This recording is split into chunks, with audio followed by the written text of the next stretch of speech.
Assalamualaikum warahmatullahi wabarakatuh. Ini ada pertanyaan yang menarik ya dari Teh Reina. Kemarin coba rekrut tim dengan visi pengembangan dan pemberdayaan masyarakat dengan edukasi digital marketing. Mungkin digital marketing maksudnya jualan online ya, tapi kebanyakan mereka orientasinya pada uang cepat dan pasti, gaji UMR. Sudah sedemikian rupa disiasati, awalnya mereka sangat antusias buat belajar untuk kehidupan jangka panjang katanya, tapi setelah dikasih tahu sistemnya mereka ragu dan tidak yakin sama dirinya sendiri. Dan juga karena mungkin orientasinya pada yang pasti-pasti, gaji UMR di pabrik. Dan aku jawab, ya udah gak apa-apa, life is choice. Karena masih ada pertanyaan di atas, akhirnya aku redesign visi misi lagi. Gimana ya baiknya, mohon pencerahannya gitu. Ya. Nah, ini bagaimana baiknya? Sebenarnya kalau aku ngelihat visi misi sebuah organisasi itu perlu selaras dengan visi misi. Jadi yang penting itu adalah kita punya visi misi organisasi yang jelas. Biasanya ini adalah perpanjangan dari visi personalnya founder.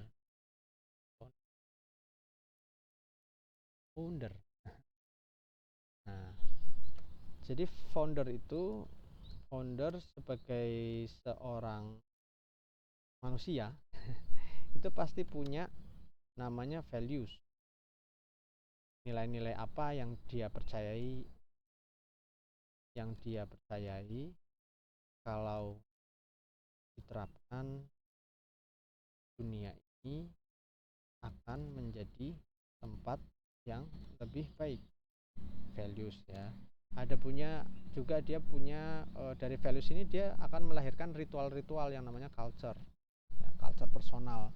Bagaimana ibadahnya mungkin, bagaimana kesehatannya mungkin, bagaimana finansialnya mungkin, bagaimana sosialnya mungkin. Nah, culture ini nanti diterjemahkan nantinya menjadi culture perusahaan. Terus ada values, ada culture, pasti punya misi dong. Orang itu pasti punya misi, punya tugas dalam kehidupan ini untuk apa. Nah, misi personal itu nanti akan diterjemahkan menjadi misi perusahaan, tugas perusahaan.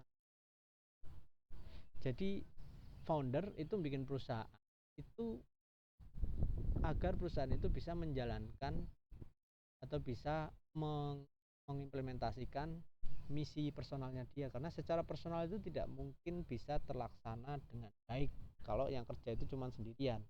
Misalkan Firly pengen atau Awan ya, seorang Awan itu pengen kontribusi di bidang unemployment atau pengangguran gitu. Nah, Awan ini kalau kerja sendirian nggak bisa, impactnya akan sangat kecil. Makanya Awan membuat sebuah organisasi bernama Firly, di mana Firly itu dia bisa berkontribusi di dalam masalah pengangguran gitu. Nah, dengan adanya bantuan orang-orang di dalam Firly, maka tugasnya Awan ini mungkin akan lebih bisa terlaksana, atau paling enggak impactnya akan lebih besar daripada Awan sendirian. Nah, jadi kita bikin organisasi, kita bikin bisnis itu sebenarnya adalah extension dari personal kita sendiri. Visi itu adalah pandangan ya, pandangan dunia ke depan itu, dunia ideal itu, pandangan ideal itu seperti apa.